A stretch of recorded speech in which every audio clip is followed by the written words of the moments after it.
Hello दोस्तों, welcome to Barron's learning academy, Bharat का अपना लर्निंग अड्डा। मैं हूं शुभम और आज हम स्टार्ट कर रहे हैं डीबीएमएस की एक एक्सक्लूसिव सीरीज। इस सीरीज में हम डेटाबेस मैनेजमेंट सिस्टम को पूरी तरीके से समझेंगे, उसके जड़ तक जाएंगे और डेटाबेस मैनेजमेंट सिस्टम की ज़रूरत क्यों पड़ी, इसको सीख के आप क्या क्या जॉब करियर एक्सप्लोर कर सकते हो, डेटाबेस मैनेजमेंट सिस्टम में क्वेरीज कैसे लिखी जाती हैं, क्वेरीज के थ्रू हम अपना काम कैसा करते हैं, ये सारी चीज़ों को हम सीखेंगे। इनफैक्ट इस वीडियो में हम हर एक कंसेप्ट, हर एक लॉजिक को बड़ी खूबसूरती से अच्छे एग्जाम्पल्स के थ्रू समझने की कोशिश करेंगे और साथ ही साथ प्रोजेक्ट बिल्डिंग पे हम काम करेंगे, क्योंकि प्रोजेक्ट बिल्डिंग लर्निंग में इंसान ज़्यादा सीखता है as comparison to theoretical learning. So इस पूरी वीडियो सीरीज में मुझे सिर्फ आपका टाइम चाहिए और ये सारी सीरीज में हम वन बाय वन सारी चीज़ों, हर टॉपिक्स को कवर करते हुए आगे चलेंगे। और इस पूरे ट्यूटोरियल के दौरान अगर आपको कोई भी किसी भी ट्यूटोरियल में किसी भी टॉपिक में कोई भी क्वेरी आती है या कोई कंसेप्ट आपको समझ में नहीं आता, आप हमारे कमेंट सेक्शंस में अपने सवाल लिख सकते हैं और हम शॉर्ट वीडियोस या फिर जैसी वीडियोस के थ्रू या कमेंट सेक्शंस के थ्रू हम आपसे टच करेंगे और आपके क्वेश्चंस का आंसर करेंगे आपको वहाँ पे। सो टाइम वेस्ट नहीं करते हैं और चलते हैं डेटाबेस मैनेजमेंट सिस्टम को सीखने की तरफ। और इसको शुरू करने से पहले हम कुछ टर्म्स को देखेंगे जो हम अपने हाल फिलहाल जिंदगी में, रोजमर्रा की जिंदगी में यूज करते हैं, लेकिन उन टर्म्स का बहुत मतलब है। उस मतलब को समझते हुए आगे बढ़ेंगे और इस वीडियो में मैं चाहूंगा कि आप इस वीडियो को एंड तक देखें, साथ ही साथ इस हमारे चैनल को सब्सक्राइब करें, वीडियोस को शेयर करें ताकि और लोग भी इस वीडियोस को देख पाएं। और अगर आपको वीडियो पसंद आई तो प्लीज़ लाइक करें। तो चलिए शुरू करते हैं डीबीएमएस की सीरीज को। अब आते हैं हम स्क्रीन पे, जैसे मैंने लिख रखा है database management system. Database management system एक बहुत वास्ट टॉपिक है। नॉलेज के साथ साथ ये एक ऐसा टॉपिक है जिस पे आप बहुत कुछ इंटेंशनली कर सकते हो। इंटेंशनली का सेंस कि जॉब ओरिएंटेड पर्पज से भी ये बहुत ज़्यादा क्रूशियल है। तो देखते हैं कि पहले डेटाबेस होता क्या है। तो मैं यहाँ पे डेटाबेस, इन दोनों टर्म्स को थोड़ा सा हम समझेंगे पहले, फिर हम आगे मैनेजमेंट सिस्टम की बात करेंगे। तो डेटाबेस को मैं तोड़ता हूँ दो पार्ट में। First is data and another is base. What is data guys? Data क्या होता है? कोई भी रॉ फैक्ट, कोई भी रॉ फैक्ट को आप डेटा बोल लो। रॉ फैक्ट का सेंस क्या होता है सर? रॉ फैक्ट का मतलब होता है भाई कि कोई भी रॉ चीज, जैसे आप इस वीडियो को देख रहे हो, यू आर वॉचिंग मी, आप वीडियो देख रहे हो, ये भी एक डेटा है। आप कोई फिगर देख रहे हो, वो भी एक डेटा है। आप कोई म्यूजिक सुन रहे हो, वो भी एक डेटा है। ठीक है, कुछ भी चीजें आप कर रहे हो, इनफैक्ट वो सारी चीजें डेटा है। जैसे मान लो आप कोई स्टैट्स देख रहे हो, स्टैट्स का मतलब स्टैटिस्टिक्स। कैसे समझाने की कोशिश करते हैं हम आपको, जैसे कि हम क्रिकेट देखते हैं, ठीक है। क्रिकेट में आप स्कोर बोर्ड देखो, स्कोर बोर्ड के बीच बीच में क्या होता है, जब स्कोर बोर्ड चलने लगता है तो चार्ट्स बन के आती हैं कि India is here, Australia is here, और यहाँ पे ओवर्स लिखे होते हैं, देखा है? तो वो भी एक प्रकार का डेटा है। तो जिससे आप एक तरीके से समझिए कि आप डेटा से घिरे हुए हैं, आपके हर तरफ डेटा है। द थिंग इज कि आप उसको यूटिलाइज कर पाते हो या नहीं, वो आपके लिए रेलिवेंट है या नहीं, उसको हम बोलते हैं डेटा। अब बात करते हैं बेस की। बेस क्या होता है? बेस का मतलब सिंपल होता है स्टोर। डेटाबेस में बेस का मतलब सिंपल होता है स्टोर। तो जो भी रिलेवेंट डेटा आप स्ट्रक्चर्ड फॉर्म में स्टोर करते हो, उसको हम बोलते हैं डेटाबेस। और डेटाबेस के लिए, डेटाबेस के आगे जो लगा है मैनेजमेंट सिस्टम, ये बेसिकली सॉफ्टवेयर है। उसको आगे हम देखेंगे कि कैसा सॉफ्टवेयर है, इसमें कैसे कैसे काम करते हैं, वो सारी चीज़ें हम आगे देखेंगे। तो मेरा नेक्स्ट स्लाइड है कि आज का बेसिकली हम एजेंडा जान लेते हैं कि क्या क्या चीज़ें हम डिस्कस करने वाले हैं। Introduction to DBMS, what is DBMS, why use DBMS and real world applications. क्योंकि हमारा मानना है कि अगर हम आपको रियल वर्ल्ड एप्लीकेशन से इंटीग्रेट करेंगे, चीज़ों को इंटीग्रेट करके हम चलेंगे, तो आपको चीज़ें और अच्छे समझ में आएंगी। ये मेरा पर्सनल एक्सपीरियंस है, तो हम उस तरीके से आपको पढ़ाएंगे। चलते हैं नेक्स्ट स्लाइड पे और देखते हैं कि इंट्रोडक्शन टू डीबीएमएस। तो वही चीज़ मैंने जो आपको पहले क्लियर किया, व्हाट इज डेटा। तो data is the collection of facts. Important ये नहीं है कि उस डेटा से वो डेटा आपके लिए रेलेवेंट है या नहीं, वो एक डेटा है। लेट सपोज करिए आप अपने फ्रेंड से कोई कॉन्वर्सेशन कर रहे हैं, उस बातचीत में हर एक चीज़ का कोई वैल्यू हो, कोई मतलब हो, ऐसा ज़रूरी नहीं है, तो वो भी आपके लिए एक डेटा है। इन्फॉर्मेशन, डेटा और इन्फॉर्मेशन के बीच में बहुत माइनर से डिफरेंस है, और ये बहुत पतला सा डिफरेंस है, बहुत इतना पतला सा कि मतलब कंफ्यूजन हो जाता है कि कब हम डेटा बोल रहे हैं, कब इन्फॉर्मेशन बोल रहे हैं। इन्फॉर्मेशन में क्या होता है कि हम मीनिंगफुल डेटा या फिर रिलेवेंट डेटा को ही इन्फॉर्मेशन बोलते हैं। भैया ये कैसे समझ में आएगा? एक और एग्जांपल लेता हूँ। अभी जैसे कि हम एक वीडियो देख रहे हैं, आप मेरे को डेटाबेस मैनेजमेंट सिस्टम की वीडियो मैं पढ़ा रहा हूँ, आप डेटाबेस सीखना चाह रहे हो, आप वीडियो देख रहे हो, लेकिन सडन अगर मैं बात करने लगूँ विराट कोहली के बारे में, कि उसका एक नया वेंचर यहाँ शुरू हुआ, उसने पिछले मैच में इतने रन किए, इसमें वो डक चला गया। इफ एंड ऑल मैं कुछ भी क्रिकेट या किसी भी स्पोर्ट्स के या मैं खुद से रिलेटेड बात करने लगूं तो वो आपके लिए इररिलेवेंट है। तो जो आपके लिए इररिलेवेंट है वो आपका इन्फॉर्मेशन नहीं है, वो क्या है? डेटा है। सो इन्फॉर्मेशन में वही चीज़ें होती हैं जो मीनिंगफुल हो और रिलेवेंट हो। जैसे अगर मैं आपको डेटाबेस सिखा रहा हूँ, अगर मैं आपको उस डेटाबेस सिखाने के साथ आपको करियर एक्सप्लोर करना बता दूं कि क्या करियर आप एक्सप्लोर कर सकते हो डेटाबेस सीख के, तो वो आपके लिए एक इन्फॉर्मेशन है। ठीक है, so we reach to our final destination that is DB. तो that the collection of similar data is known as database. The collection of similar data is known as database, जो आपके लिए रेलेवेंट है, जिसके ऊपर आप काम कर सकते हो, दैट्स कॉल्ड द डेटाबेस। चलते हैं नेक्स्ट स्लाइड में। अब समझते हैं कि डीबीएमएस क्या है। तो डेटाबेस समझ में आ गया। अब हम मैनेजमेंट सिस्टम की बात करेंगे कि डेटाबेस मैनेजमेंट सिस्टम है क्या। तो डेटाबेस मैनेजमेंट सिस्टम बेसिकली एक सॉफ्टवेयर है जो आपके डेटा को मैनेज करता है, स्टोर करता है, उसको सिक्योरिटी प्रोवाइड करता है। That's it. DBMS is basically a software, is none other than else. इस सॉफ्टवेयर के अंदर आप अपने डेटा को रखते हो, अपने डेटा में जो भी चेंजेस आपको परफॉर्म करने हैं, ठीक है, जो भी मॉडिफिकेशंस आपको परफॉर्म करने हैं वो आप इस सॉफ्टवेयर के अंदर करते हो। तो मैंने लिखा है कि DBMS is server interface between and user and a database. इस शब्द को हम समझेंगे। अभी इस डेफिनेशन पे आपको नहीं जाना है या आपको इसके लिए पैनिक नहीं करना है, मैं आपको हर एक चीज समझाऊंगा। Means you can perform CRUD with your data securely. ये देखो, ये जो 4 शब्द लिखे हैं ना मैंने, CRUD, create, read, update and delete, ये बहुत इंपॉर्टेंट टर्म है। ये चारों बहुत इंपॉर्टेंट टर्म है। इन टर्म्स का यूज हर एक डेवलपर और हर एक डोमेन में होता है। ठीक है, क्रिएट करने का मतलब कि आपने एक डेटाबेस बनाया, ठीक है, उसका नाम लिख दिया आपने A। अब उस डेटाबेस में आपने डाला डेटा, ठीक, डेटा किसके अंदर डालोगे? टेबल्स के अंदर डालोगे। ठीक है, तो एक चीज समझना, पहले हुआ डेटाबेस और डेटाबेस के अंदर क्या होगा? टेबल्स। इस टेबल्स के अंदर क्या होगा? हमारा डेटा पड़ा होगा। कोई दिक्कत नहीं, ठीक है।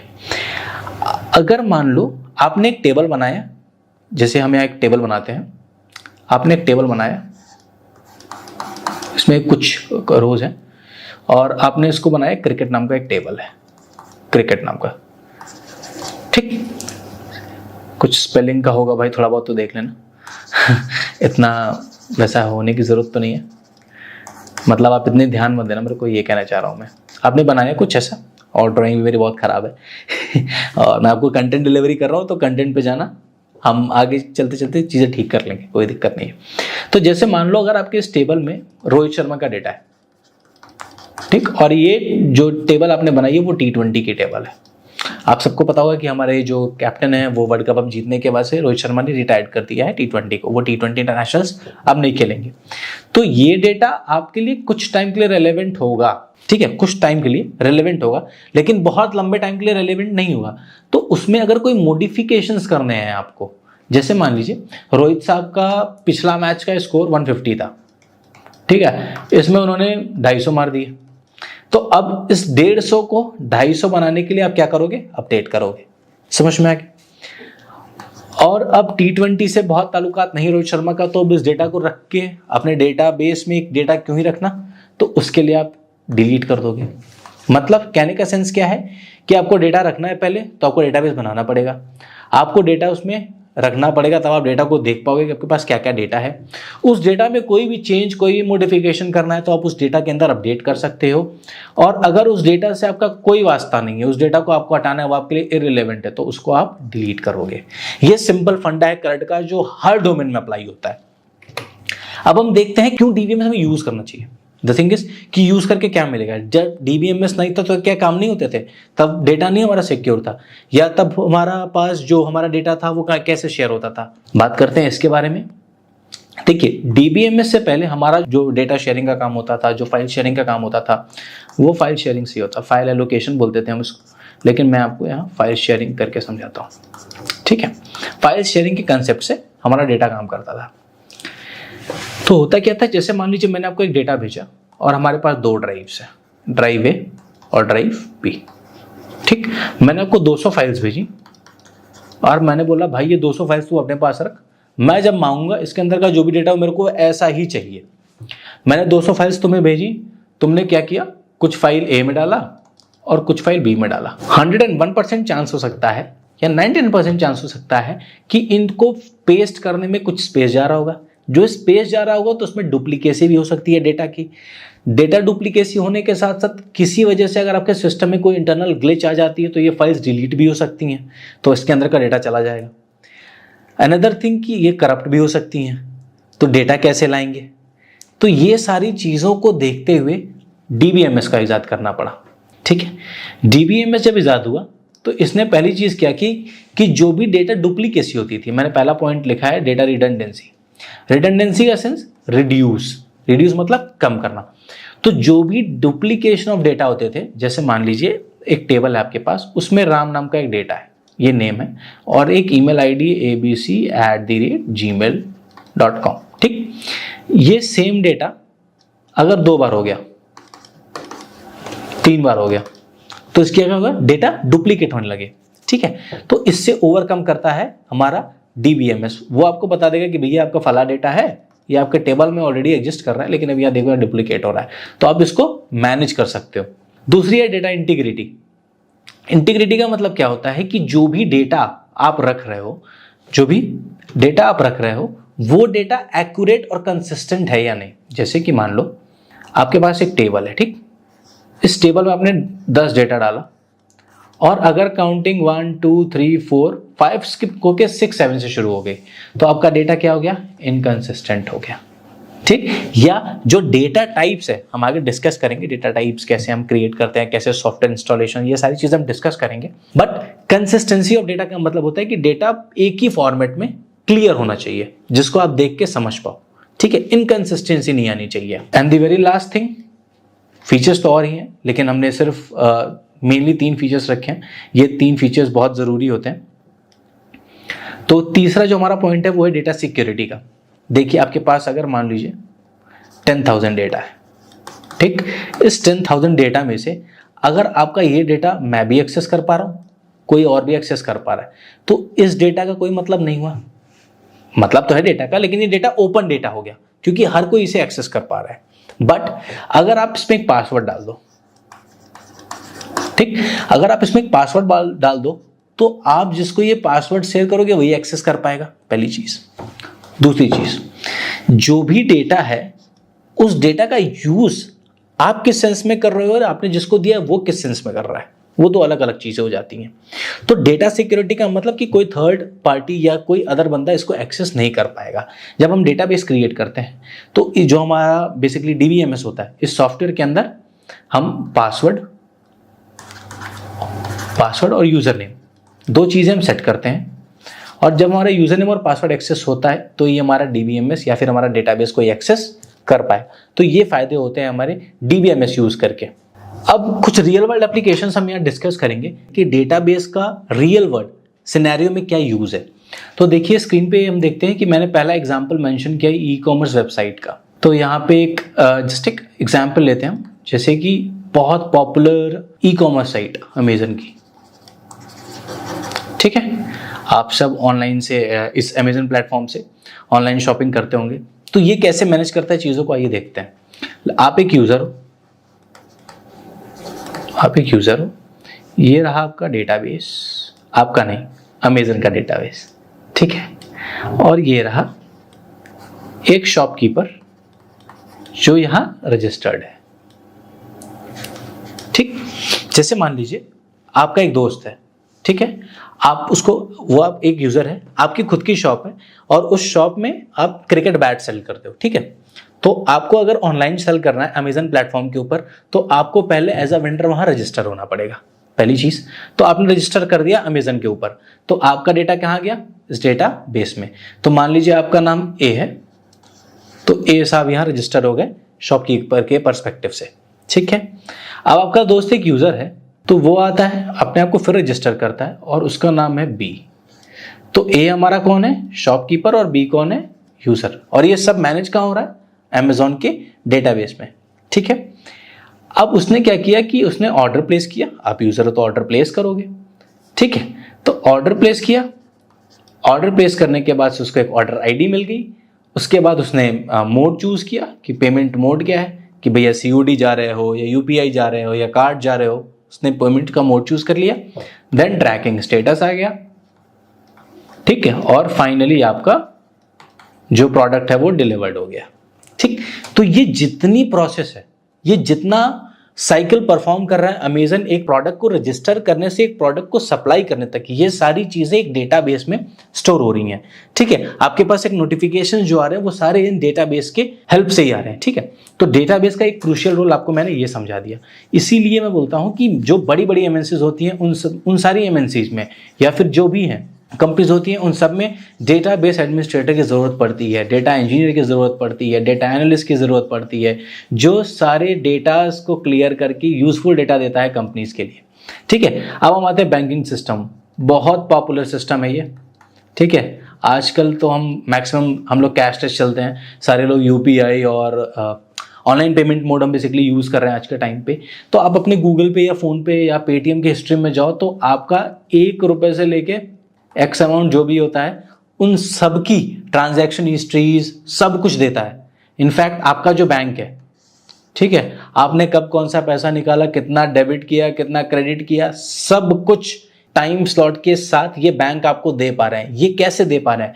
ये इनका बैंक का सर्वर है। ठीक है, बैंक का सर्वर है और सर्वर के अंदर डेटाबेस है इनका, जहां ये सारी डिटेल्स अपने कस्टमर्स की, मतलब अपने यूजर्स की मैनेज कर रहे हैं। ठीक है, तो ये एक बहुत पॉपुलर एग्जांपल है बैंकिंग सिस्टम का। अब हम सोशल मीडिया में आते हैं, जो कि आज का one of the most trending topic है। ठीक है, मैं बात करता हूँ यूट्यूब की। आप यूट्यूब पे वीडियो देख रहे हो, मैं यूट्यूब की बात करता हूँ। यूट्यूब पे बहुत हाई रेजोल्यूशन की वीडियोस अपलोड होती हैं। एन नंबर्स ऑफ वीडियोस आज के टाइम यूट्यूब पे अपलोड हैं। यूट्यूब इन सारे वीडियोस को कैसे मैनेज करता होगा? क्योंकि यूट्यूब के लिए सारे डेटाज हैं और इन डेटाज को यूजर्स देखते हैं। यूजर्स इन द सेंस कि हम। ठीक है, तो इन डेटाज को वो अपने सर्वर के ऊपर, अपने सॉफ्टवेयर के ऊपर कैसे मैनेज करता होगा? इन सारे यूट्यूब वीडियोस को भी मैनेज करने के लिए उसको एक सर्वर चाहिए होता है। ठीक है, और इस सर्वर के ऊपर उसने एक बहुत हैवी लोडेड डेटाबेस बना रखा है, जिसपे वो सारी चीज़ों को मैनेज करके आप तक फ्रूटफुली इजीली डिलीवर करता है, ताकि आपको कोई इशू ना है वीडियोस देखने के टाइम पे। तो ये इतना बड़ा खेल होता है डेटाबेस मैनेजमेंट सिस्टम का।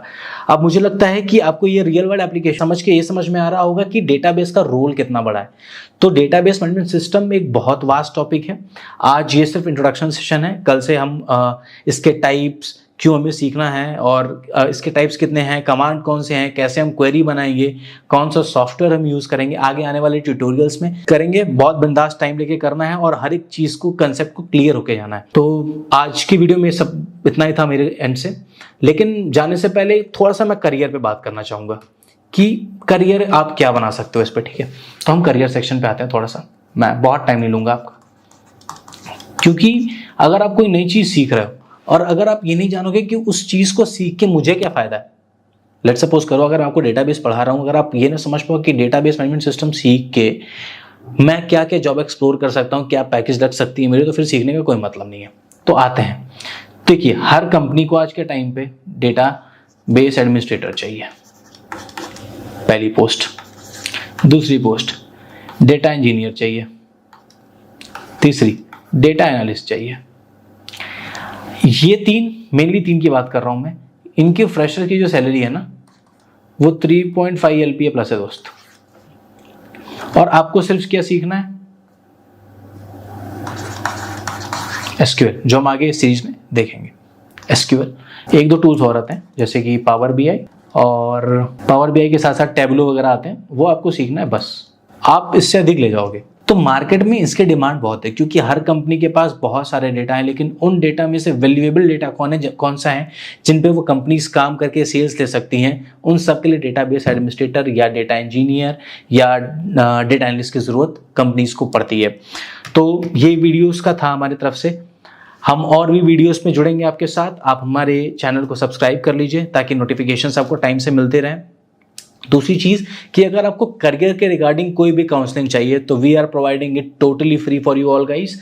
हमारा कॉन्टैक्ट नंबर और URL दोनों मेंशन है, आप दोनों के थ्रू हमें जान सकते हैं, हमसे कॉन्टैक्ट कर सकते हैं। सो थैंक यू गाइस, अब मिलते हैं नेक्स्ट वीडियो में। जय हिंद।